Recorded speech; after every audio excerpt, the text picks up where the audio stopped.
Hello, friends. Do you have a moment so that we may discuss our Lord and Savior Minarchy?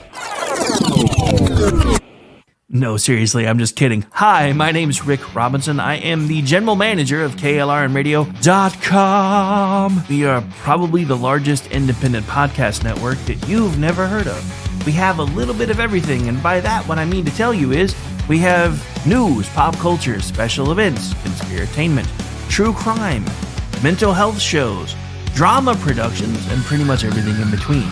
So if you're looking for a new podcast home to grab a little bit of everything that you love all in one place, come check us out. You can find us on X under @KLRNradio. You can find us on our Rumble and our YouTube channels under the same names. You can also find us at KLRNradio.com and pretty much every podcast catcher known to man. So again, feel free to come check us out anytime you like at KLRNradio.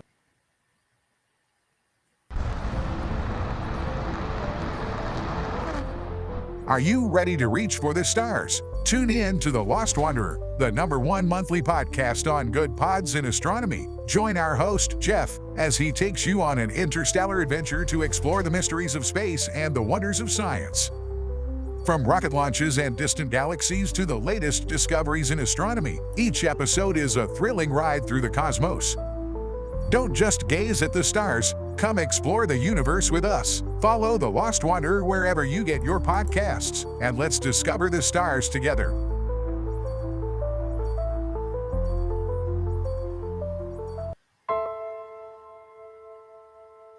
Hi, I'm Mike, founder of DollarShaveClub.com. What is DollarShaveClub.com? Well, for $1 a month, we send high-quality razors right to your door.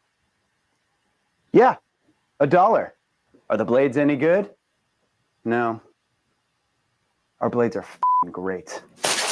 Each razor has stainless steel blades, an aloe vera lubricating strip, and a pivot head. It's so gentle a toddler could use it. And do you like spending $20 a month on brand name razors? 19 go to Roger Federer. I'm good at tennis. And do you think your razor needs a vibrating handle, a flashlight, a back scratcher, and 10 blades? Your handsome-ass grandfather had 1 blade and polio. Looking good, pop up! Stop paying for shave tech you don't need. And stop forgetting to buy your blades every month. Alejandro and I are going to ship them right to you.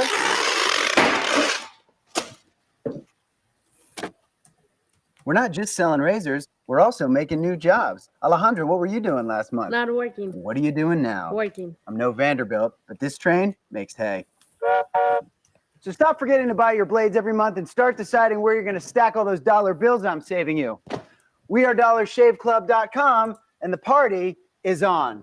I know karate, I know jiu-jitsu, I drive like a gangster when I'm coming to see you, see you, see you, see you. Hi, everyone. This is JJ, the co-founder of Good Pods. If you haven't heard of it yet, Good Pods is like Goodreads or Instagram, but for podcasts. It's new, it's social, it's different, and it's growing really fast. There are more than 2 million podcasts, and we know that it is impossible to figure out what to listen to. On Good Pods, you follow your friends and podcasters to see what they like. That is the #1 way to discover new shows and episodes. You can find Good Pods on the web or download the app. Happy listening. KLRN Radio has advertising rates available. We have rates to fit almost any budget. Contact us at advertising@klrnradio.com.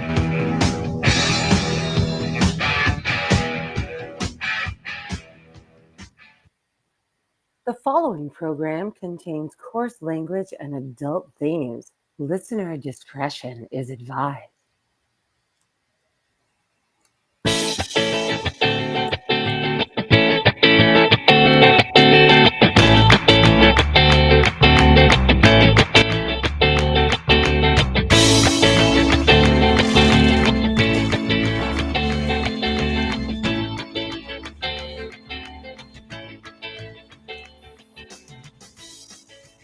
Welcome, everyone, to another episode of He Said, She Said. I am your host for the evening, Aggie, and with me is the very awesome Rowdy Rick. How are you doing tonight?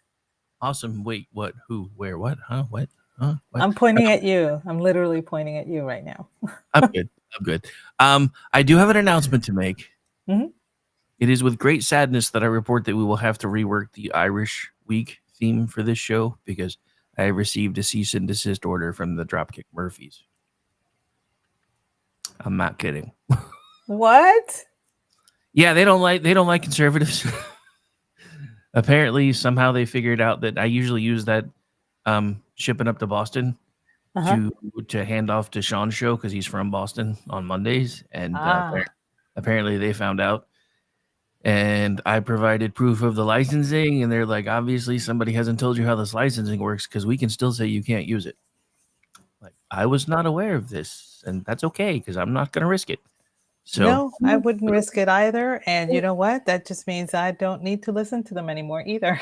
I'm like, it's a song, dude. Seriously, people take things way too seriously anymore. I don't really understand that. I don't either. I mean, I'm really, really stunned. I remember when I think it was Elton John. He went to Israel to perform, and people just wigged out because they were doing the whole divesting from Israel thing. Elvis Costello was boycotting everything, and blah blah blah. I mean, there were quite a few, and people were just. And Elton John just shut them up with one thing. He just said, "This is about the music. I go where people want to listen to my music, and I go to share my music." That's why he performed at Russia's wedding. I know.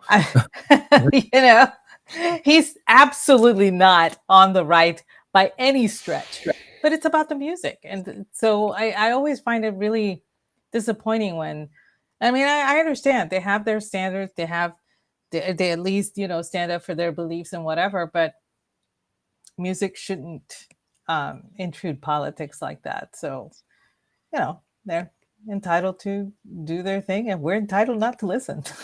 It's kind of where I am now. So I'll need to find some sort of, I don't know, maybe there's some cool Irish sounding stuff that's free to use because I'm kind of getting tired of getting all these letters from people saying, we don't care if you have the licensing, we don't want you to use our shit.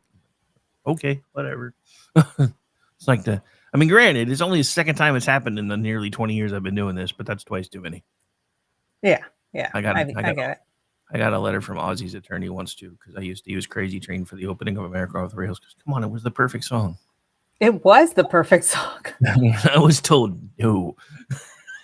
Wow, that's pretty sad. But back then, I wasn't even smart enough to have the licensing yet, so they were nice enough not to try to take me to the cleaners. Not that they could have gotten anything because I can't get blood from a stone. But yeah, but that's why I pay for the licensing now because at least now they can't sue me if I use it as long as they ask me and I quit because I have the right to broadcast it until they say no. Anyway. Okay. But yeah, so that's how my week's been going. That and trying to get used to working full time again after like 6 weeks of barely being able to do anything. I'm like, I didn't realize how busy I was until I started trying to do everything again after only being able to do a handful of things for like 6 weeks. I'm like, how the hell did I used to do all this? Wasn't even that long ago. How the hell did I used to do all this? Anyway. Well, it sounds like it has been kind of hectic for you too. Oh yeah. I mean, at least my house isn't trying to kill me anymore. So there's that. Oh, that's a plus. I've also been having some fun with Imagine through Grok because it's free for right now. So I have noticed that there have been some videos posted by friends using Grok to animate photographs, and I'm just like, I can't do it. I can't. I have my sister was very tempted. She wants to do it. She has I think she has an X account. I don't remember, but she I think she downloaded the application or something, and she wants to do it. So several photographs of our dad, and I told her that if you do that, don't tag me. don't tag me. Yeah, exactly. I told her, please don't tag me. Let me know when you do it so that I can hide you for a while because I don't want to see it. And she's like, why wouldn't you want to see that? I said, because it's not real. And I don't want to fall into that trap of thinking that movement, those actions actually happened. And it for me, it's a valid fear. I'm still, I have not given myself the time to grieve yet. She's now going through the grieving process because she was with mom, so she couldn't grieve well with mom around. She just wanted to be there for mom. And then now that she left, she's able to grieve, and I still have mom. So I have not been able to go through that. And so and I told her, I said, if I were to see something like that and mom saw me watching something like that, I think she would completely break down. And I can't risk that. Right. So, I told her, if you do it, I'm not saying don't, I'm just saying hide, let me know so I can hide you, and don't tag me. I don't want to be tagged in something like that. And then she started thinking about it and she started saying, yeah, I don't think I should. She did it with her dogs. Yeah. So I can understand that, but yeah, I couldn't do it with another living being. It would freak me out. Yeah, I did one with one of my favorite dogs today. I actually have it on the screen right now. So the picture you guys are seeing now is an actual photo. It's from me around age 6. Oh my God, you're so cute. My dad was a rock star because I still don't know how he did this. This is around 1979 because I had just turned 6 years old, and somehow he convinced the photo studio, because I was dead set that I wasn't doing the picture without my dog. Somehow he convinced the photo studio, and this is before they had all the service animals and everything else. He convinced them to let me bring the dog into the store. That shot is taken in an actual photo studio. But this is what Grok Imagine did with it today. And this is why I'm saying anybody who, is going through a grieving process and stuff, if you decide you want to do this, give it some time, because I was 6 when this picture was taken, and this still got me when I saw this. Oh, goodness. Because that dog was my best friend for forever. He followed me everywhere. And I didn't find out until years later. My parents just told me he ran off at one point because he used to try to follow me everywhere. He jumped the fence and got hit by a car, and they didn't have the heart to tell me. And I didn't find out until like 3 or 4 years later when they let it slip. They're like, we didn't have the heart to tell you, but yeah, he got hit by a car like your last dog. She thinks. Oh, damn. She thinks. Holy crap.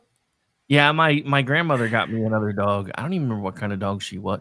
I think it may have been a beagle or like a basset hound or whatever the hell those things are. And her name was Muffin. And she got out one time, and I was really good friends with the old man across the street when I was a kid. Like, we used to hang out all the time. He was like my grandpa, but not my grandpa. So I used to go over there all the time, and she used to get mad because she couldn't go over there with me. Well, one time she got out, and I wasn't even going over there. I was going over to her friend's house, but he was out and across the street. So she takes off running to go see him, and splat. And I'm three houses down playing at a friend's house and hear the brakes squelch and the dog yelp, and I'm running towards the house, and my mom's like, no, Ricky, don't come look at this. It's terrible. And I start crying, and my dad's like, see, this is why I keep telling you we need to do something with the feds, because this is what happened to Jack. And I'm like, wait, what? Wait, what? No. What now? Oh, goodness gracious. Yeah, I understand the draw, and I think it's kind of a very cool optical illusion, I suppose. But it is an illusion, and I'm a very gullible person. I will admit that straight off. My name is Bennett, and I ain't in it. I'll be over here sipping on my water. I'll just say that straight off. But it's just, for me, I'm just like, I can't do it. Eric. Dude, chat is filling up. There was almost nobody here. There was almost nobody here today. I guess I have a chat full of Catholics because all y'all went to mass and didn't tell me. Yeah, today is a day of obligation. So our church had mass at 10 o'clock this morning, and they had another mass at 5:30 this morning. 5:30 this afternoon. but the first mass is just in English. The second mass was combined English, Spanish, and Vietnamese. Oh wow. So they would have everybody come in. And God bless our priest. He's Hindu, but he and his and the other parish priest who happens to be Vietnamese, they conduct. He speaks Spanish, and so does the Vietnamese priest at our parish as well. I was like, I'm just gonna stick to the English one, but I would have given anything to be a fly on the wall for the other one. It just sounded like it was going to be a little longer because of all the translating that you had to do. Yeah. So, See, but things like what just got put in the chat are what make me glad that I'm Protestant. Because if I ever had somebody try to tell me, it's a sin if you miss church, I'd be like, I ain't never coming back. I don't care.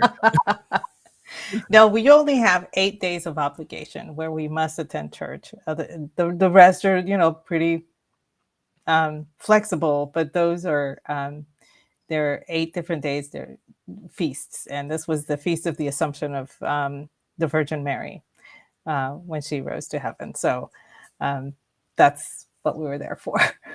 Nice.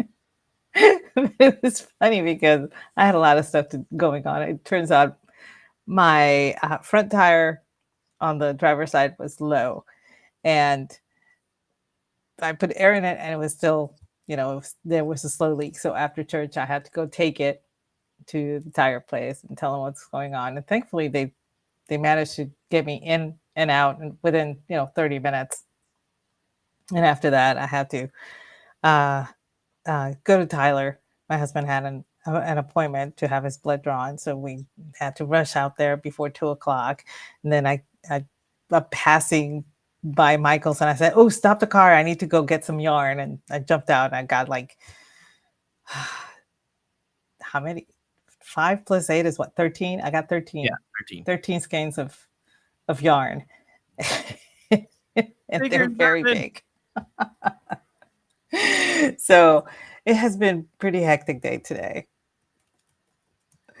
But other than that, yeah.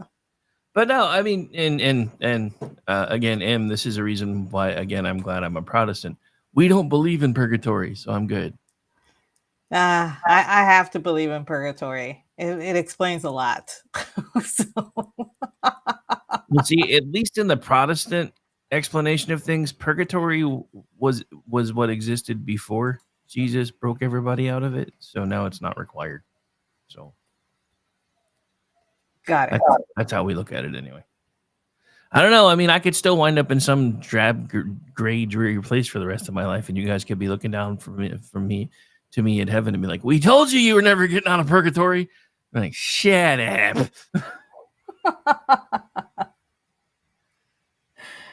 Anyway, but yeah, no. So interesting that the topic I chose for tonight was on a Catholic day of feasting, sort of, kind of. Mm-hmm. Yeah. So the title of tonight's "We Be Grubbin." It was in my head to the tune of "We Be Jammin'." So I just didn't have time. To put it together. I was gonna try, but then I realized that I didn't figure anything out for dinner, and I had to go deal with that real quick. This is what I'm saying by trying to get used to doing things full time again. Because I was like, oh, I didn't plan dinner, and nobody else did either. So I guess I got to figure that out. Fun times. Pizza for the win. Yay! I just finished scarfing it down like 10 minutes ago. Oh man, I miss pizza. It has been a long time since I had a good, but I'm kind of picky about my pizza, so I guess that's why I don't have it as often as I would like to. It's not that there's a lack of pizza places here in town. We just opened up a Domino's, y'all, and that was big news here. That's how remote I am. Yeah, we have like a state-renowned pizza place like right down the road from us. It's called Joe's Pizza, and there's a place that's a stone oven, wood burning pizza place, not too far from here. It's it's in the next town over, so it's not too far. And I mean, it's constantly packed. So it's pretty cool. Yeah, it's funny because, being Baptist, we used to go to Falls Creek every year in junior high and high school. And we used to, on the way to Falls Creek, we would always stop at this pizza place. And I didn't realize it until we bought the house. I'm like, holy crap, that pizza place I always used to go to as a kid, like right down the road from here. My kids absolutely love it. The roommate doesn't. I'm like, yeah, that's why you're the roommate.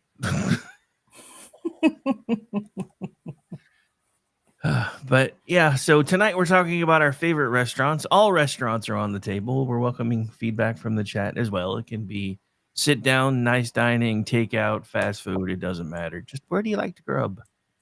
I'm not really picky. My ex-wife was, so I did.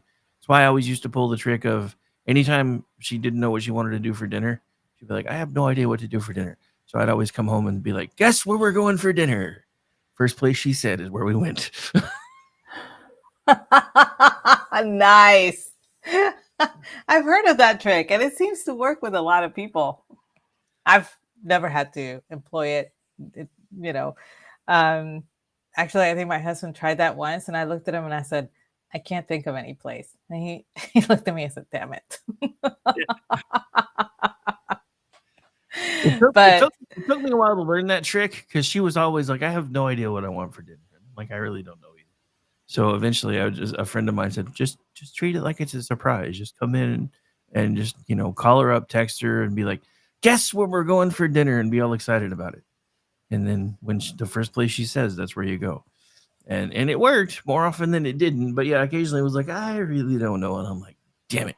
And then I found a picture of a restaurant somewhere that was actually titled, I don't know. It was one of the most common phrases that a wife says when a husband asks what they want for dinner and they don't know. And it's not, I don't know. It's something else. But that's the name of the restaurant. So oh, that's I saw funny. I saw a video of a guy pulling up and taking his wife there. She's like, "What's this?" He said, "You said this. You said this is what you wanted for dinner, so I found it." I was dying. That was genius. Oh yes, fajitas Mexican is always a win. Just saying, can't go wrong with Mexican. There's a difference between Mexican food and Tex-Mex food and Southwest food. Okay, and California Mexican. Okay, Miss Latinks, don't get all specific on me. I'm just saying. Danielle, really? Raising Cane's chicken is nothing but a vehicle for the it's the sauce. That's all it's for. You dunk the fries in the sauce. You dunk the chicken strips in the sauce. It's a delivery system for their sauce. That's it. And that's the thing, dude. I have to have food with flavor. Because if you serve me bland food, I'm like, what is this? So I never have understood the like when Raising Cane's came to town, everybody's like, oh my God, these are the best chicken strips ever. And I tried one without the sauce, and I'm like, I could make better at home. And granted, they're good with the sauce, but there's a reason why all the people, all these people that make bank doing food reels now, something that I wish I would have thought of 15, 16 years ago because they're short, easy, and done. They always get them to give them like a medium cup full of the cane sauce because they dip absolutely everything in it: the toast, the chicken, the French fries. I'm like, what's the point in eating it if you have to drown it? I'm that way with barbecue. I'm that way with barbecue too. The barbecue has to taste good. If the sauce is good with it, that's awesome too. But it has to taste good by itself. It can't be we're just gonna call it barbecue and throw sauce on the top of it. That's one thing I'm sad about. I'm trying to figure out. I have a smoker finally. I'm trying to figure it out. It's kicking my ass so far because everything I'm doing isn't turning out the way I want it to. And I'm like, damn it. Now, granted, I've only done 2 cooks on it so far, and I've been told that you kind of have to break in a smoker too. So maybe eventually I'll figure it out. I have a smoker. A friend of ours came to visit, and he wanted to smoke pork butt, and I was like, I don't have a smoker. And he's like, okay, let's go to Lowe's. And I'm like, oh okay. Okay, let's go to Lowe's. And so I got in the car and I took him to Lowe's. What are we doing here? And he says, I'm buying you a smoker. And I'm looking at him going, no, you're not. And he's like, oh, yes, you are. You're getting a smoker. He literally bought a $200 smoker so he could make this for us. Okay. Nice. And I'm looking at his wife going, is he okay? And she's like, Greg's always like this. It's okay. Don't worry about it. Just enjoy the smoker. And apparently I wasn't the only one that he did this to, because he went to visit his brother-in-law, his wife's brother, and he didn't have a smoker either. So they went, and they had a Home Depot there. So he went to Home Depot and got a smoker. And he's not, and he's like, the brand doesn't matter to him. It's how you use it. Every smoker has the capacity to do well. So, and he bought the chips and bought, all the stuff and everything. And I was like, and he literally sat out there and read while this thing was going. And I kept bringing him, bottles of water and everything. And I kept checking with his wife. Is he okay? It's like, this is what he does. Don't worry about it. He spent the entire day out there with the smoker. Dude, my oldest son loves to smoke. That's his excuse to buy like a 12-pack and just sit out there by himself and just smoke and drink beer. I really should learn how to use the smoker. I don't know how. I've never actually had to use the smoker before, because when we would do barbacoa back home, if we wanted it smoked, we literally had bricks, that we made a stone or brick kind of oven, and that's where we smoked our whatever we were smoking. So I've never actually used one of the newfangled doodads with the little thermometer outside and all that. That escapes me. I'm so old-fashioned. Well, I mean, because I grew up, a poor black child in the world. My definition of smoking when I was a kid was charcoal with soaked wood chips on one half of the grill and the meat on the other half with that so it would cook under indirect heat. So that was how we used to smoke. And then I realized there was actually something that you could get that was specifically for smoking. I was like, But yeah, so that's what I have now. I found one that was on sale. It's just one of the little electric pellet smokers. But I'm still trying to figure it out, because the first time I cooked on it, I overdid the meat and it was tough. And this time I undercooked it, so I still had to put it in the oven. And I'm like, I don't get what I'm doing wrong, because I had temperature probes in there and everything, and it was saying that the meat was the right temperature until I pulled it out. And then I cut it open. I'm like, this is still fucking raw. Why is this saying it's the right internal temperature? I think I may have to replace my probes. I knew I should have talked to Jeff before I bought probes. No idea.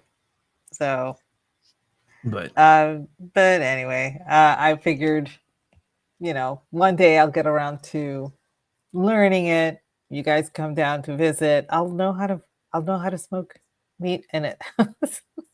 Nice.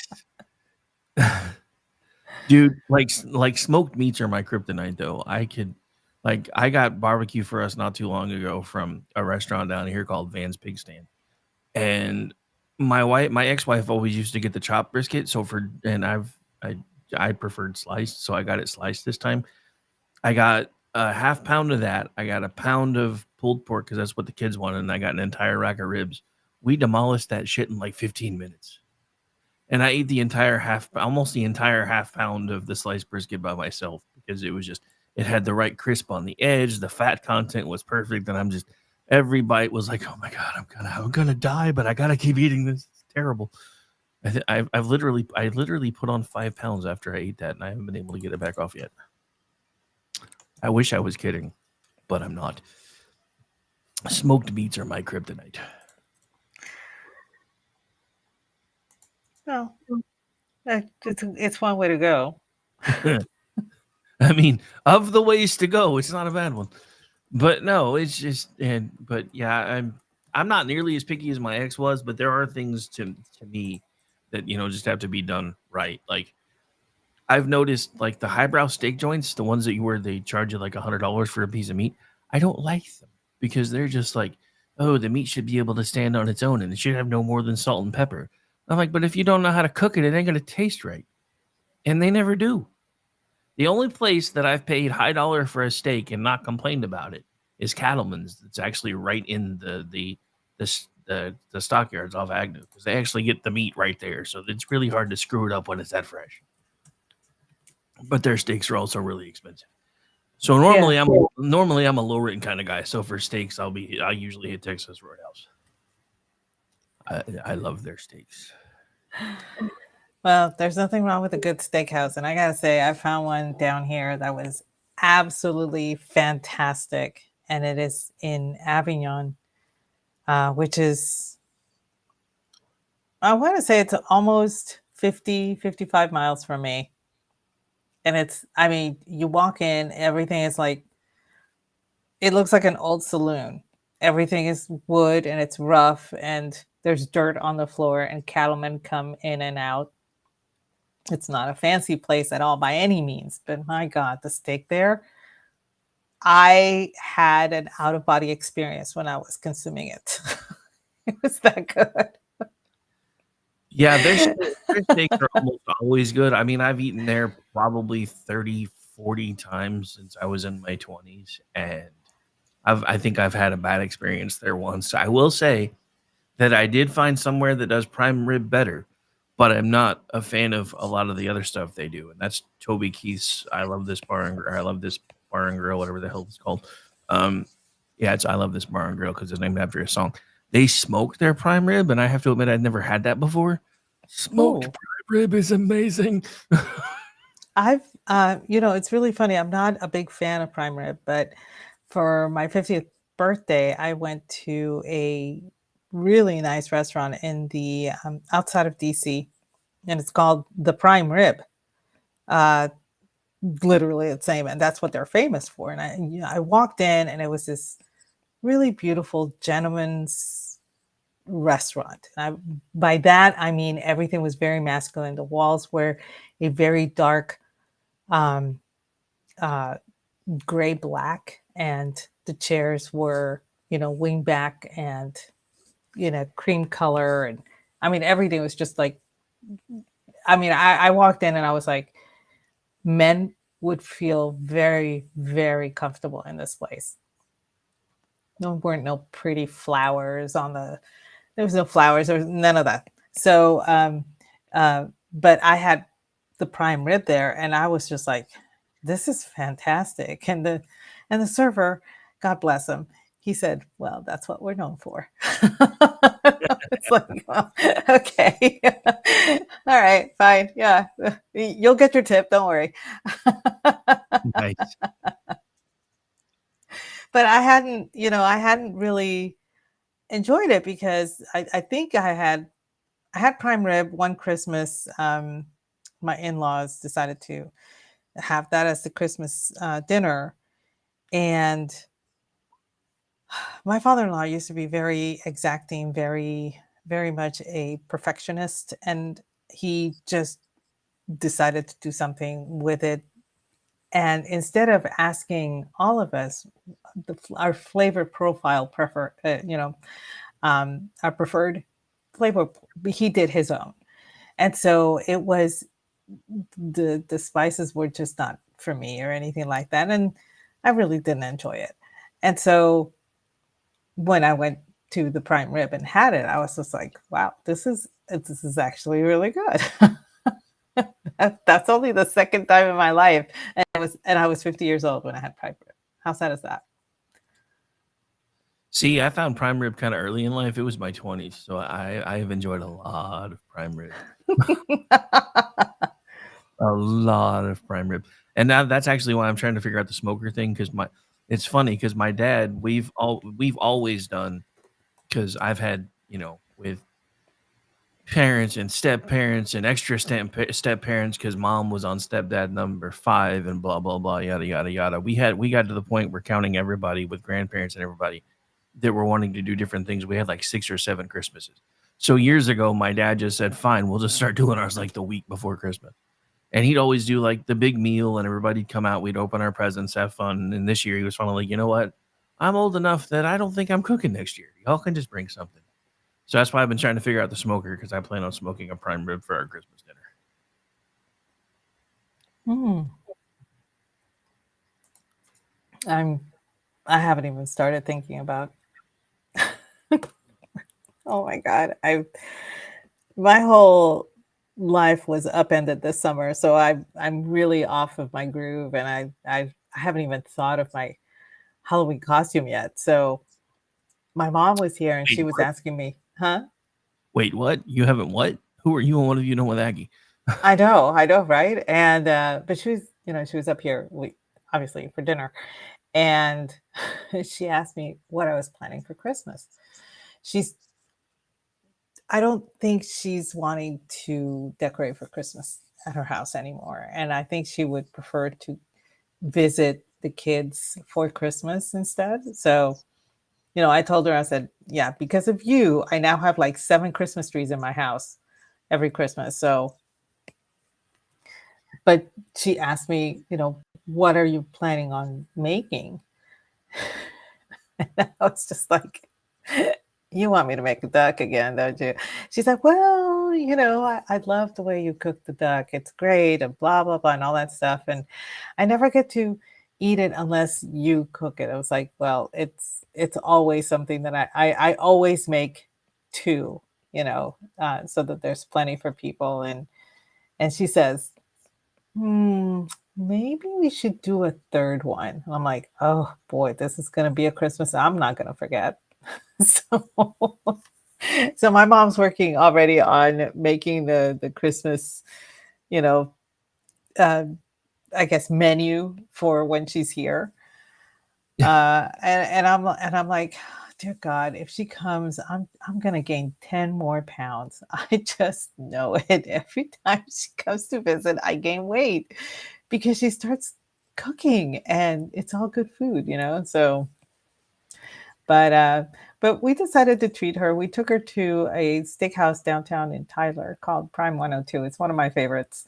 And she was quite impressed with the steak there. And she was like, I want to eat it all. And it's like, well, that's the point, Mom. It's like, well, no, usually I just eat half and then take half home because she's eaten enough, And she's like, Yeah. I just want to keep eating it. I'm like, well, don't get sick. Just, eat what you can and you can take the rest home. And she wants to go back. But I think we're out of time. But that's another East Texas has a lot of steakhouses because this is a cattle area. There are a lot of cattle ranchers, thanks to the oil industry, and so it's quite you can't go 10 miles without hitting a steakhouse. You really can't. And I've been to about 10 in the area. And when I mean the area, 50-mile radius. Um, so, and they've all been good. And some have been very fancy, like the one in Tyler, and some have been like really rickety, and you question your life choices thinking that the roof is going to come down on you until you start eating that steak. That was the one in Avignon. So, you know, uh, depending on the area that you live, you get more of one type of restaurant, I guess.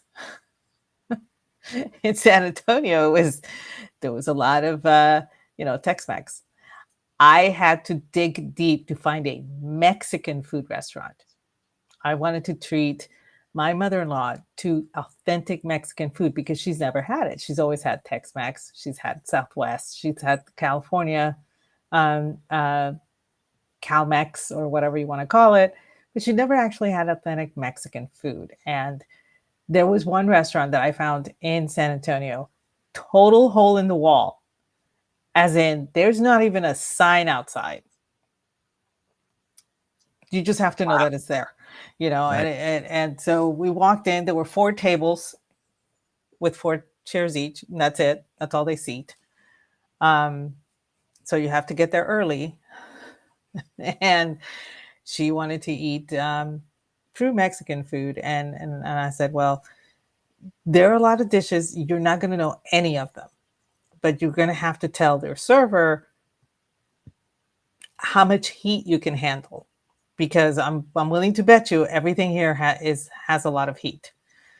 And she said, okay. And I told her, I said, if you have absolutely no idea what to order, just order the national dish, pollo en mole.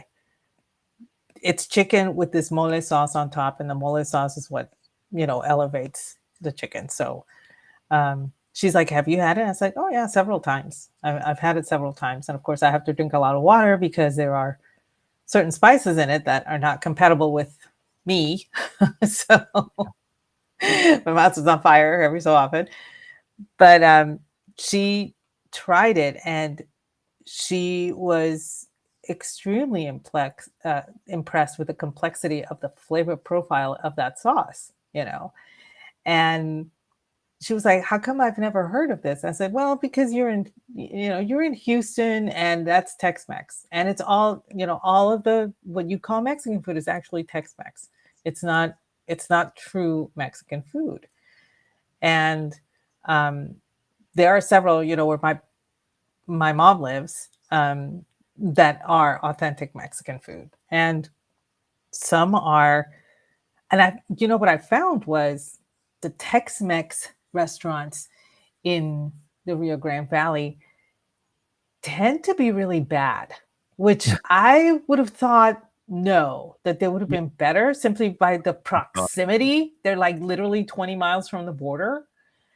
And considering the area is 80% Hispanic, but no, I went to one, and it was funny because our friend Alan Covert, his son was in the valley.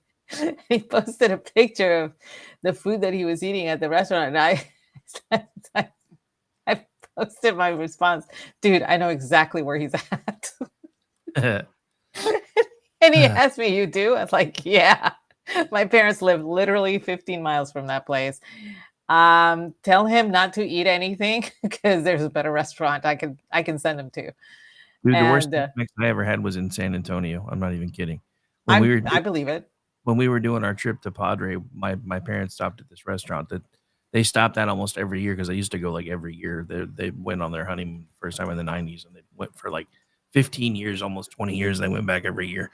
The last time they went was when we all went together. I'm like, "Let's go to that restaurant we always used to go to," and I'm like, "It was the worst food. It was up until this past weekend. It was the worst Mexican food I've ever had." My oldest grandson wanted his birthday lunch at a Mexican restaurant in Norman, and it was absolutely terrible. But speaking of, we interrupt this program for the following message based on somebody who's now here. My dear friends, do you have a moment so that we can discuss our Lord and Savior Minarchy? Hi, Zelda. How are you?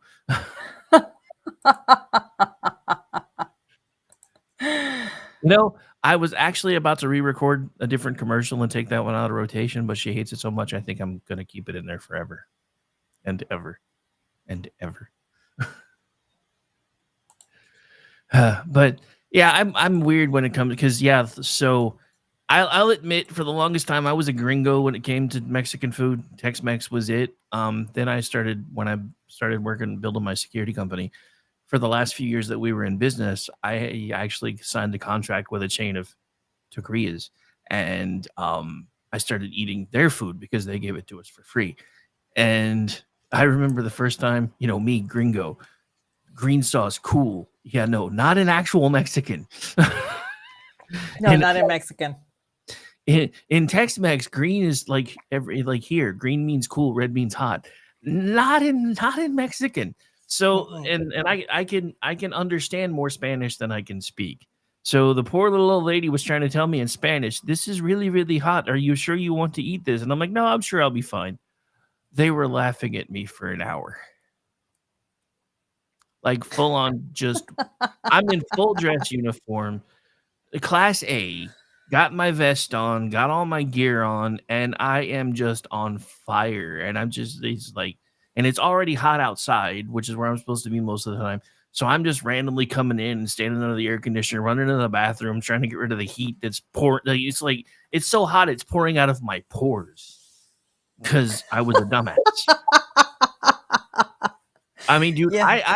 I have taken a hit with pepper spray more than once because I had to qualify more than once because I did it once through the academy and once again when I did private security training. And that hurt less than eating this sauce, because once it got in, it was like it was fine. It was trying to find any way it could get out. It's like this. I'm never gonna do this again. And the poor little old lady, she looks at me, and trust me, the whole time she's talking to me in English, and she finally just looks at me at the end of my shift. She says, "I told you, you stupid gringo." So you did speak English. Oh, that's too funny. Which honestly, it was like the second or third day that I was working there, and is one of the first times that I worked there, and I don't think they realized that I was the owner, because I hadn't really been in there and talked to anybody other than the managers. So I think they did stuff to my food too. I'm going to be honest. And then, because at one point, the owner a few days later apologized, and I'm like, "What are you apologizing for?" He's like, "Oh, I just found out that you had some issues with the food the other day, and I just wanted to apologize." And then when I walked out with all the checks and the invoices and stuff in my hand, the little lady looked at me like, "Oh shit, I didn't know that was you." I'm like, tried to kill me and it didn't work. You did your best. I'll give you that. You did your best. No, I've had I'm sitting here trying to think of my favorite restaurants, and I can do obviously the fast food because everybody does the same fast food. It's all nationwide, whatever. But out of, single standalone restaurants or even restaurant chains, it's kind of difficult because there's so many. It's just like I'm racking my brain like, what do I like? I mean, I know what food I like. I mean, one of the things that I really enjoyed about going to DC every so often to visit family and whatever was that they had a Moroccan food restaurant nearby where my sister lived. And she knew if I was coming into town that at least one day we had to go to have Moroccan food. And it was lovely because they didn't have tables. You sat around a very low, I guess, table, and you sat on the floor on these cushions and everything. And they brought the bowls of food and big spoons to serve with, but no utensils because you're supposed to eat with your hands. And that to me that was a little piece of Morocco that I could take with me because the owners were from Morocco. They were the servers were all very well versed in the food and the food language and everything. So that was really cool, and I miss it. I miss it because it was a complete experience. And I think that's what I like about restaurants. When you have a complete experience, I'll be honest, I've said it before. I go to a restaurant and the first thing I look at in the menu is the desserts. I judge a restaurant by the dessert menu. And if they have 2 desserts, then I'm like, yeah, this is not going to cut it for me. You got to have a variety because if you're going to have a variety of food, that food has to match certain desserts. You cannot have a 3rd-pound burger and then ask for creme brulee. It doesn't go. I mean, you can. I've done it, but it doesn't match. So you want the desserts to actually match your food. So if you only have 2 desserts, I'm like, yeah, I'm not coming back. Well, one of my all-time favorite places to eat are what my granddad used to call greasy spoons, because when my granddad used to run his body shop, I spent most summers there in grade school because my parents didn't want to pay for daycare. So I was always the kid that was sweeping floors, helping my dad find the tools, holding the flashlight just right, and getting yelled at for not doing it right. But one of the rewards was I always got to go to lunch with my dad and my granddad. There were 2 places that we always went. It was either Sonic, which was kind of one of my go-tos back then, because they had the number 3 hickory cheeseburger back then. And that was like my all-time favorite thing to get from there, or just a greasy spoon. And every time we went, me and my granddad got the same thing: chicken fried steak, mashed taters and gravy, and green beans. And I'm still a chicken fried steak fiend. And that's one of the worst things about where I live. I have 3 really good places that serve chicken fried steak within. I had one's like 10 minutes away. The other one's 7 minutes away. The other one's 15. And it's probably another reason why my inner fat kid will probably never stop being an outer fat kid ever again, because I love chicken fried steak a lot more than I should. Hey, there is nothing wrong with chicken fried steak. That's a classic. As a matter of fact, that was one of the first Americanized foods that I ate when I came here. And I had no idea what it was, but it was smothered in this gravy. And I was like very skeptical. My dad said, just try it. If you don't like it, I'll eat it and you can have I think he had meatloaf. We were at, I don't know, maybe Luby's. I'm not sure. And so I tried it and I was a wee lass and I finished that chicken fried steak. I did. I murdered it. So what you're saying is you had the same moment your mom had not too long ago. We're like, I just want to eat the whole thing. I just And want to you keep eating it. Yeah, I did. I was like, we went back, afterwards and we went to the car and I'm just laying back. Like I couldn't sit up straight. I think Dad gave me some Pepto because I was in indigestion, I think. So, Yeah, well, yeah, I can imagine. But yeah, there's two right around here. So there's Libby's, which is to the north of me, and then there's a place called Sonny's that's actually in Purcell. That's about 7.5 miles east of me. And it's funny because I found this place by mistake, and Sonny is actually one of my granddad's nicknames. And not only do they have really good chicken fried steak, because they serve theirs like the thick style, and the mhm. place the other direction pounds theirs out really thin. So it kind of depends on which one you're in the mood for. But Sonny's has awesome breakfast too, and I'm taking the kids for that sometimes. But then in Noble, there's a place called Kendall's, which is like people from all over the place know about Kendall's, mainly for their cinnamon rolls, but they also have chicken fried steaks the size of their plate. And I've eaten there a total of 3 times, and it was really, really good 2 of the 3 times. And the last time I had the chicken fried steak, somebody mixed up the flour and started dredging it in the flour mixed with the sugar and the cinnamon that they use for the cinnamon rolls. Yeah, no bueno. I was like, can I get another one of these? It's not supposed to taste like a cinnamon roll. They're like, oh my God, I'm so sorry. Because yeah, for their cinnamon rolls, they even like with the flour that they start mixing it in already has a lot of the cinnamon and sugar like pre-mixed together before they turn it into dough. And somebody accidentally dredged it into that. I'm like, I don't think this is supposed to taste this way. Yeah, chicken fried steak and cinnamon stuff don't go together. I will admit I have found some really savory kind of sweet things that I like peanut butter on a burger, thanks to the Amish one. But that's not one of them. Can't do that. That was no bueno.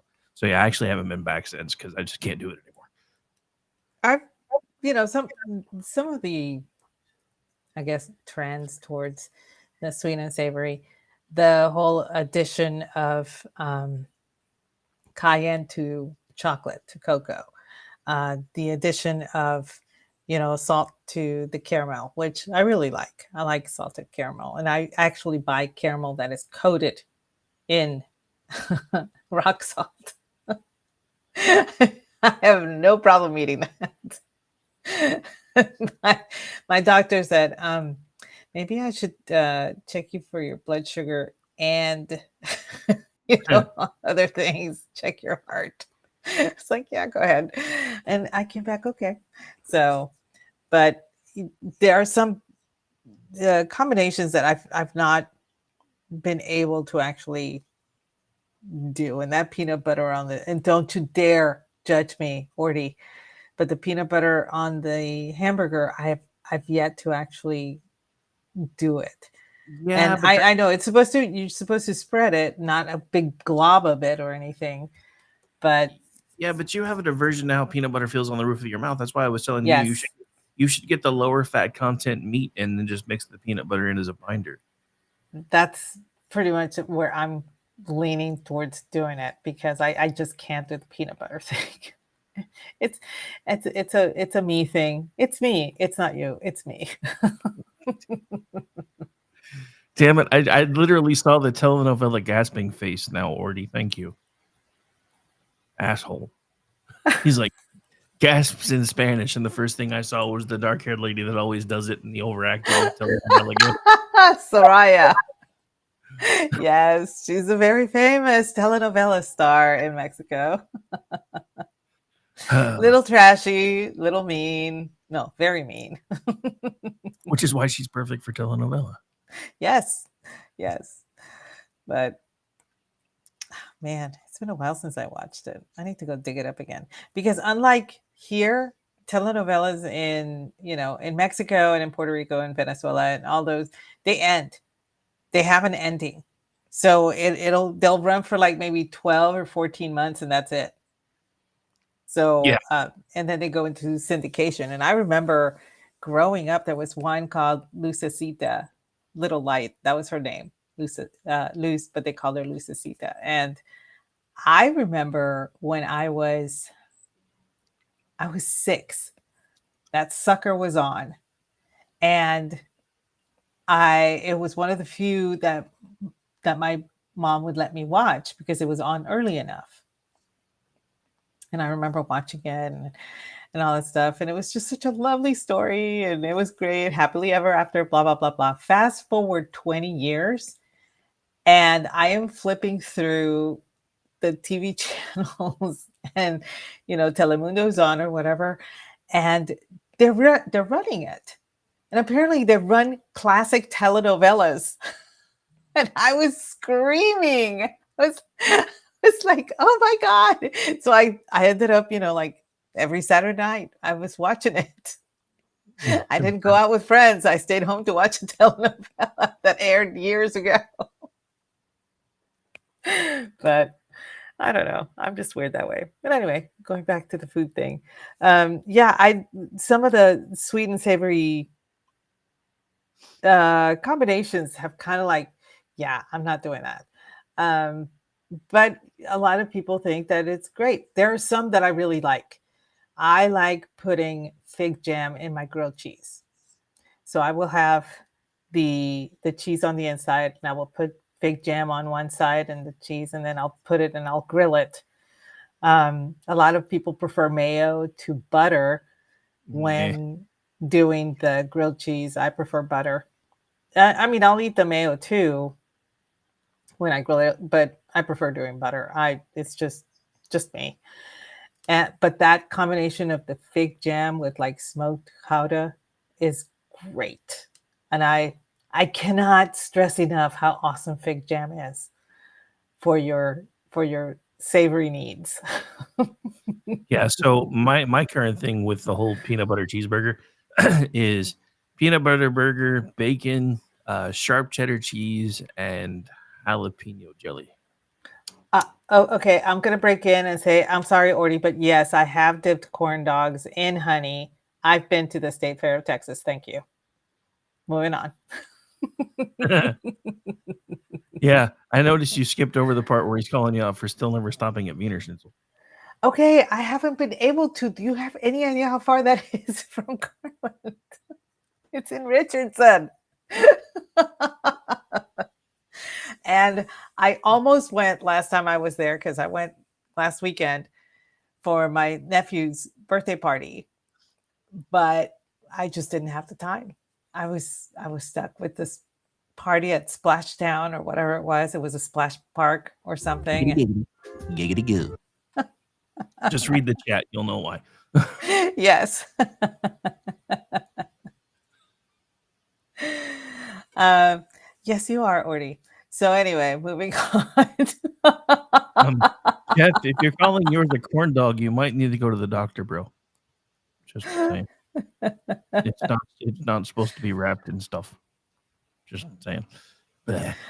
So anyway, I don't know. Let's see. As far as fast food goes, no, I have not gotten to Wiener Schnitzel. I will get there, Ordy. I swear I'll get there when I get there. Okay. She's not going. I'll get there when I get there is female speak for mind your business. No, I'm just like I said, this has been a really it's been a rough summer, and I've not had any opportunities to travel anywhere. But hopefully, sometime either after next week, I'll have time to go places. And I've already, I think we're planning on a couple of just day trips, just out for the day and then coming back. We used to do that all the time. We throw a dart at a Texas map, and where it landed, depending on how far it was from our current location, we'd either go there for the day or spend the night. And I remember one time we threw a dart, and it was a full 8.5 hour drive. And I said, okay, that's going to be all day in a car, and then we just spend the night and then come back. I don't see that happening. He says, well, we can spend the weekend. And so we left really early. We left like at 4 a.m. so that we could at least enjoy part of the day. And then the following day, and then we left. But yeah, we should have just done the whole 8 hours there, spend the night, 8 hours back, because there was not much to do in that town. It was outside of Sweetwater. So, but that's one thing we do. If we say we're going to that town, we don't go to the towns next door. We're just going to be in that town and then come back. It makes it more fun that way. But yes, I'll get to the Wiener Schnitzel. I promise. We're going to the north part of Dallas anyway, so I will not have an excuse.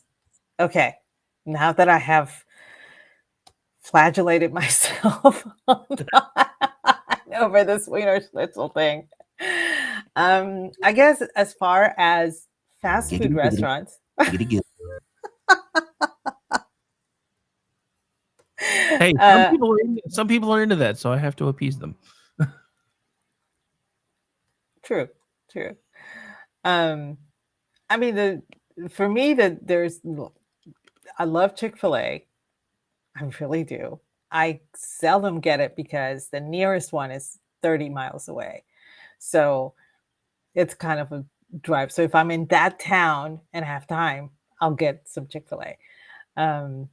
Wendy's is another one that I enjoy because of the Frosty. The Frosty is the biggest thing. And of course, yes, I do get the fries to dip into the Frosty. That's better now that their fries don't suck. No, they're better now. I guess their fries are awesome now. I actually like Wendy's fries better than McDonald's fries now, because nobody at McDonald's can cook the fries right anymore. They're the microwave generation, so they're always limp and soggy. And I'm like, you guys suck. Fry them longer. Well, yeah, that's one of the things I found out about McDonald's. I know that the McDonald's in my town is moving to tallow, and I know that the Wendy's in the town over is cooking them in tallow now.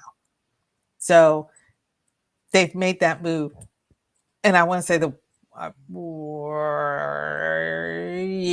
in my hometown. Was it my hometown? Or the one in San Antonio? One of the two.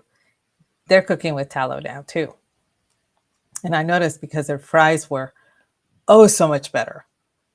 And yeah, dipping that tallow fried sliver of tater into that wonderful chocolate Frosty, you'll never go back. So there's some savory, sweet things that I do enjoy, but there are some that are like, yeah, there's still a line I don't cross. So let's go back to slipping that tallow fried sliver back in. Giggity, let's have sex. Oh my goodness, this has been a bad night. I should have. Y'all, we're just throwing stuff out there. I did not make a list. I didn't have time to make a list of my favorite restaurants. So we're just talking about food. Yeah, in general. But yeah, Chick-fil-A is actually on my list. Even when I'm trying not to eat their fried stuff. I love they're like the only restaurant that I know that has like grilled chicken nuggets. And if I'm trying not to eat fried stuff, those are better, really a lot better than I thought they were going to be. Yeah, they're not bad. especially with the Polynesian sauce. Those things are tasty. Don't give me that look. I know the sauce defeats the entire purpose of getting the grilled nuggets, but they taste better that way.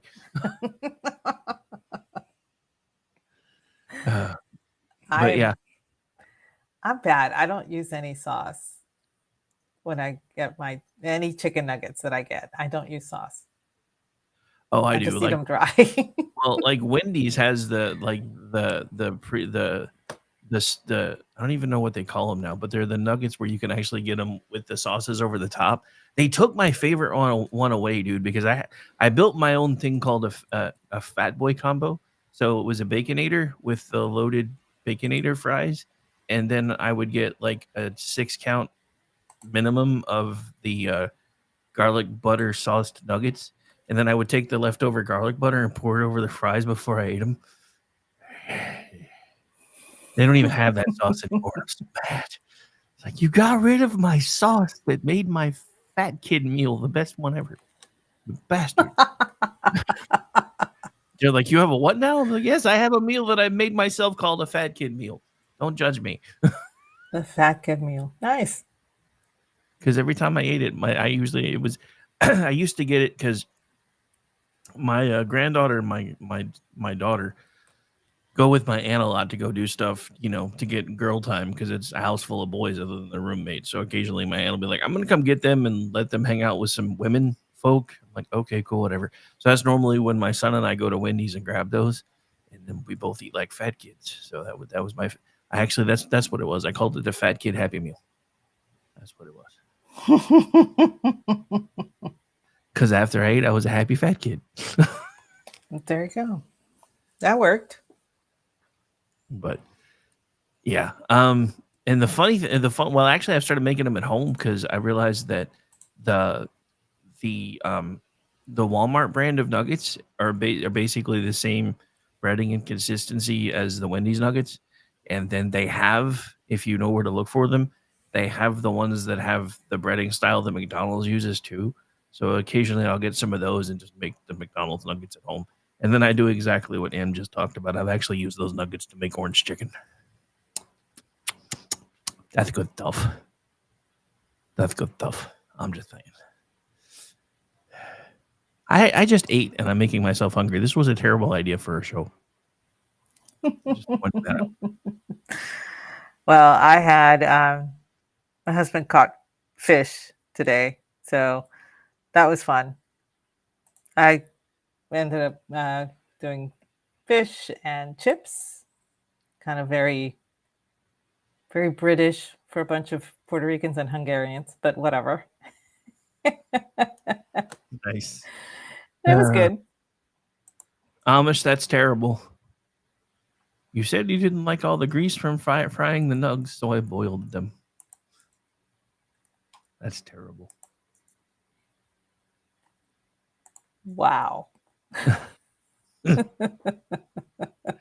that's like, if you seen all these like Gen Z friggin', we're reinventing how to cook steaks and they like friggin' boil steak in milk. Now, now don't get me wrong. I've heard of soaking, like if you get a really rough cut of meat because you get it on sale and you soak it in milk overnight and then cook it, it usually turns out really good, especially if you pound it out a little bit before you figure out how you're going to cook it. I know, giggity. But the whole, we're going to boil it in the milk. What? No. Why? What are you doing? Why? What are you doing? I don't know. I'm trying to. I saw one where they were taking like several pounds of butter and they melted the butter and brought that to boiling point and then dropped the steak in it to cook it. And I'm like, why would you do that? I mean, at that point, you're basically just frying the steak in butter. Yeah, but I mean, it's completely submerged in the butter. And I'm like, you could have just 2 or 3 tablespoons, the sprig of rosemary, throw the steak on the cast iron pan. You're done. And I love Chef's reactions because his reactions to what some people post out on Instagram or TikTok or whatever, it's priceless. And I love it when he is featuring this little Italian lady who makes her own pasta from scratch. You know, and he says 1,000 out of 10, I would totally eat that even raw. You know, it's like that kind of thing. But sometimes he features people who are doing stuff with like it's hard to describe, but it's just a mess. And the way he describes it, and it's just so unpalatable. He's like, Hey, Al. Al, do you need me to call you real quick so you can get past the censors? I mean, I have your number. We could put you on the show for like 10 minutes and you could say what you're trying to say and then hop back off. But because, yeah, all of a sudden he's typing out "fight me," and I'm like, what the hell is going on with Twitter?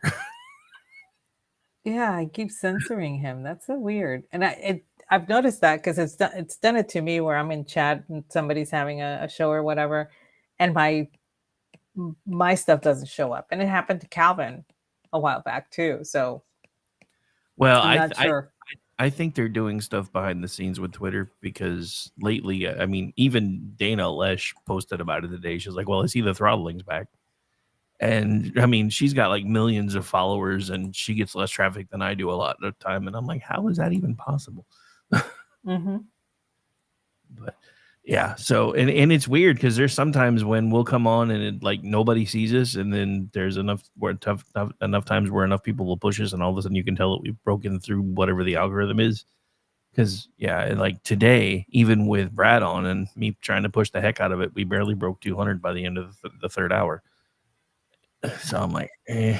But then again, I didn't know all my chat was Catholic, and you were all in mass. So. I'm sorry. Okay, day of obligation. Apparently, I'm not doing my memos. Yeah, I'll copy them all down, and I will send them to you. And it's funny because days of obligation do not fall on Sundays. Some do, some don't, but most of them do not. And they will fall on that specific saint's day. And so, Feast of Saint Joseph, never on a Sunday. Obviously, the Assumption of Virgin Mary, also not on a Sunday. So we have special masses for those. And sometimes because people do work or attend school, they'll have more than 2 masses in a day. Which is why I was like cracking up because I really wanted to go to the afternoon mass, but mom said, no, I'll be too tired, blah, blah, blah, blah. Let's just go to the morning one. I said, okay. I really wanted to see the afternoon one. This isn't about you, Mom. I know. Not everything's about you, Mom. But, Mom was, she was saying, I hear you when you sing and when you are doing the orations. And at your father's funeral, you did the readings. You should volunteer to do the readings here in your church. And I'm like, I can't do that. I don't want to be in front of people.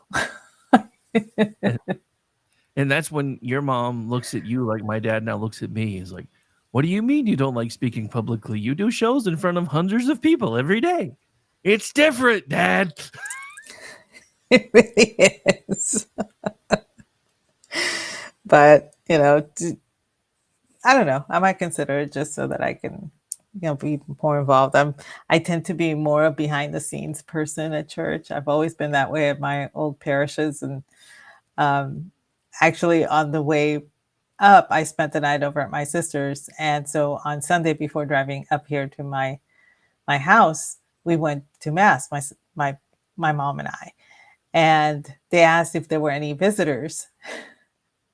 So I raised my hand and I said, well, we're traveling through, but I used to attend this church when I couldn't make it to my parish in San Antonio. And the priest looked at me and said, I thought you looked familiar. I said, yeah, it's been about 4 years. We moved away. But there were times when I could not travel because of rain, or one of the cars was out of commission, or it was the weather was treacherous, like it had iced, or for whatever reason I couldn't go all the way to San Antonio. That church was about 16-20 miles away, so I just went down the street. It was literally a mile and a half from me, from my house. And, he asked me, why don't you just change? And I was like, I just, I never thought to. I kept that parish, even moving across the United States. I stayed in my parish. I finally moved my parish officially. And when I moved it up here, they said, wow, you were in this parish for almost 30 years. And I said, yes and no. So I had to explain the situation, and they all laughed at me. I'm so glad that Catholics can have a good sense of humor. Nice. Anyway, but yes, I don't know. What other foods will you crawl through broken glass to get? Well, again, I have a fat kid diet. One of my other all-time favorite things to eat is, in fact, fried chicken, but not Raising Cane's fried chicken. I love fried chicken. What is I'm the really best fried chicken you've ever had? actually, it was when we were growing our own. That was awesome. We actually, for the first 4 or 5 years we were out here, we did meat chickens. The chickens that you actually raise yourself are so much denser than the ones that you get in the market. So you like normally, like if I'm eating either fast food chicken or store-bought chicken, it takes me about 4 pieces to get full. With the stuff that we were buying, I could eat a thigh and a leg, and I literally felt like I'd eaten 3 thighs and a leg because there's just so much more meat there. So yeah, my favorite chicken has to be the ones that we use to grow. My problem is I can't fry chicken for shit. It's one of the things I can't ever figure out how to do. So I'm slowly trying to figure it out. I finally taught myself how to make gravy because I couldn't do that forever either. But I got tired of not being able to eat biscuits and gravy, so I finally just sat down and made myself figure out how to make gravy. So now I'm trying to figure out how to make fried chicken the way that I like it. And then I'm probably going to start raising chickens again now that Gracie's older. Because I really like the fresh eggs and the fresh meat. But I have to put up another chicken coop because ours burnt down because of my neighbors. Oh yeah, I remember that. That was scary. That was scary. I'm trying to figure out where to put my chicken coop. I was honestly, I was so tempted to put it in the middle of the front yard. I have 4 huge flower beds in the front yard. I have a circular driveway, so in the middle of that circle, that's my front yard. And so I have 4 huge and trees, and there's one flower bed in the middle that I want to take out. And I wanted to put pavers there and a little, a seating area with a fire pit, whatever. I'll get to it probably this fall. But I kept looking at it going, that's probably the best place for the chicken coop. And my husband was like, absolutely not. I do not want the first thing that people come to our house to see is a bunch of chickens. And I was like, okay, fine. So the other place to put the chicken coop is actually next to the house, between the house and the guest house. But they tend to be kind of loud. So I'm thinking maybe down at the field would be best. And he's a little stubborn about it. He's still not made up his mind or anything. But I told him, yeah, we need to get going and build a chicken coop, get it ready for spring so that I can have chickens. And so he starts thinking, oh, what kind of chickens? I'm like, edible chickens. Well, around here, that means something else. I don't think they figured out how to infuse chicken with that yet.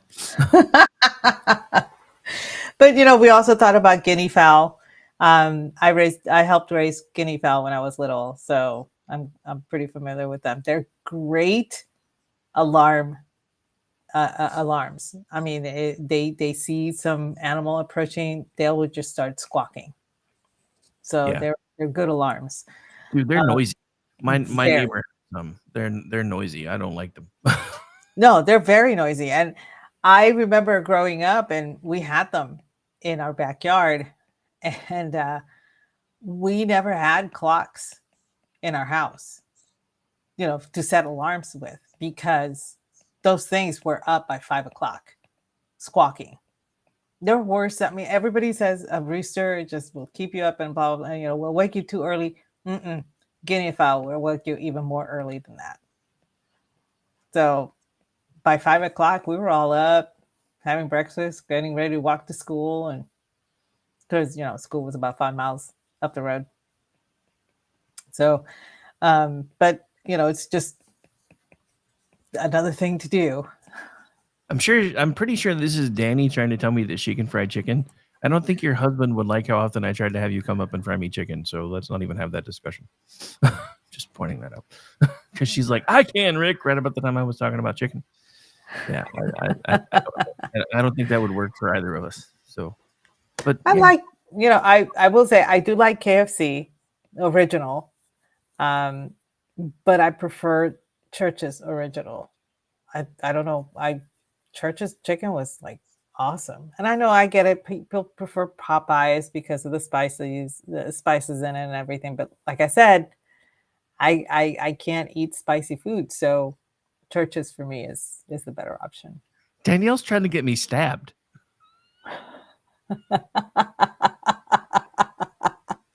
She's trying to get me murdered. But no, I mean, so here's the thing with Popeyes. Popeyes in Louisiana is the shit. I've had it when I went down there. But Popeyes up here ain't nothing like what it tastes like down there. There's actually spices they don't allow them to ship, so it doesn't taste quite the same. You know, I had no idea. I thought Popeyes was named for the cartoon character. No. Popeyes, the guy that founded Popeyes got the name from the current, at the time, it was the biggest blockbuster in the movies, which was The French Connection, Popeye Doyle. Gene Hackman's character. That's where he got the name. Nice. And I'm like, I thought, all this time I thought that they would tie it in with Olive Oil and Brutus, and no, they never did. And I'm like, what are they waiting for? That's because nothing to do with that Popeye. You know how it wasn't that Popeye? They never had any. They never did a side with spinach in it. So that's I kept waiting for that, but it never happened. I was like, I wonder why. Okay, now I know. But yeah, no, it's just. But yeah, fried chicken is one of my all-time favorite things. There was something else that somebody had just mentioned. Oh, pork chops. I see. I'm not really a fan of pork chops. I like pork steaks though, because they're thicker cut. They're more versatile when you cook them. So I absolutely love pork steaks, especially with as expensive as beef steak has gotten lately. My kids are like, "Can we please buy some steaks?" I'm like, "Are you going to go donate blood? Because I don't have the money."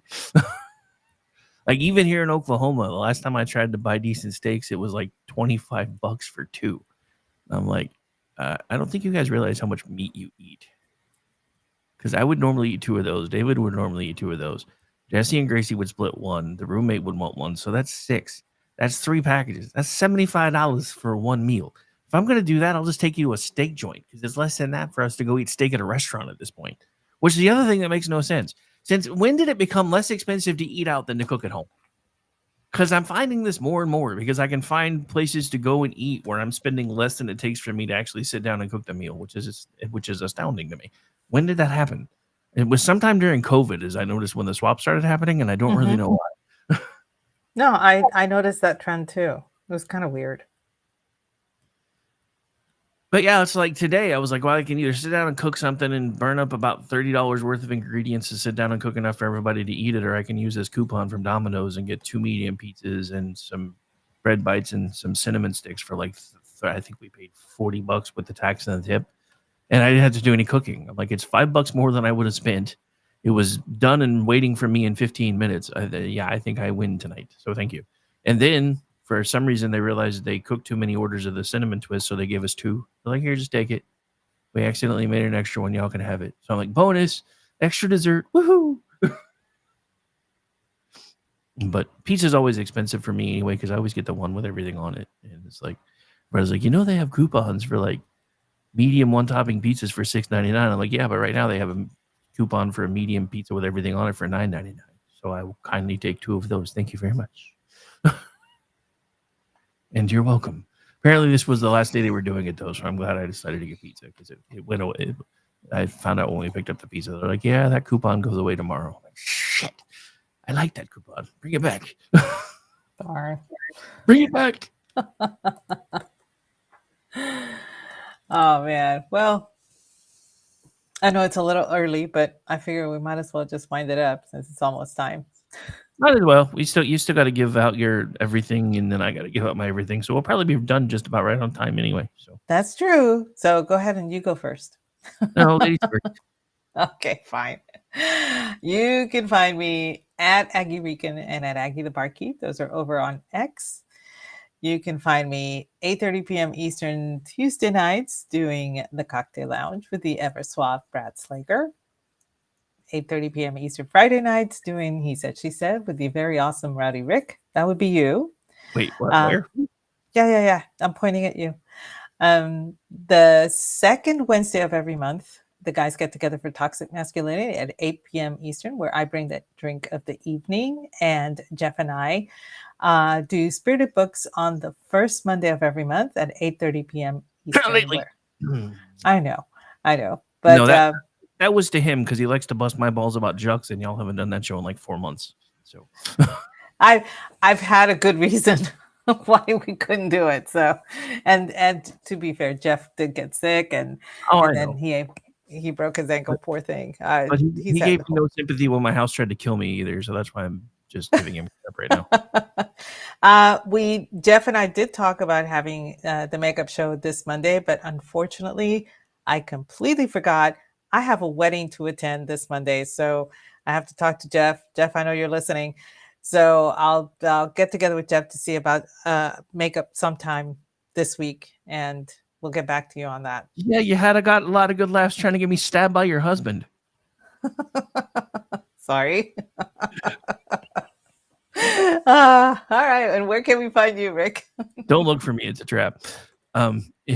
No, honestly, normally tomorrow you would find me pushing buttons for the Front Porch Forensics crew, but it just dawned on me they are off tomorrow night because Tiny Tyrant had her 16th birthday last Saturday, and the party is tomorrow, so they're off. So you can find me hopefully cranking out content for Twitchy tomorrow like a madman, because every time I thought I found 5 minutes to write this week, something else has come up, like me realizing that nobody in the house planned for dinner. Which was what happened today. And you can find me Sunday night pushing buttons for Corin Nimick for Corin's Reading Room. Monday night, America Off the Rails, 10 p.m. Eastern. Tuesday night, Manorama. Normally, this is my off week, but since they're planning on doing the conspiracy theory show, I'll probably do 2 in a row over there because I missed that. They had a technical issue the night we were supposed to do that one. So I just found out they're doing the conspiratainment show Tuesday. So I guess I'm going to do 2 in a row over there. Wednesday night, full boat of the usual stuff. Feel free to check out the schedule. Friday night, back around here doing things with you and He Said, She Said, and then everything gets back to normal on next Saturday, including Front Porch Forensics and Juxtaposition on its new night, because we decided the off night for us is more regular than our regular night. So now the off night is our regular night. Let's see how badly we can screw that up. Okay, then. But anyway, so other than that, you can find me at RowdyRick73. You can find the network at KLRN Radio. You can also find me contributing to MisfitsPolitics.com, TheLoftusParty.com, and I also produce the Loftus Party podcast, which drops on Tuesdays, and occasionally, and hopefully like a madman, posting articles at Twitchy.com tomorrow. And other than that, I think that's it. Thanks, everybody, for hanging out with us tonight. We got to nearly 600, which with the way the algorithm's been lately, it's pretty dang good. So I want to thank everybody for taking the time to hang out with us tonight, even though Danielle's trying to get me murdered by her husband. Bye, everybody. Good night, y'all.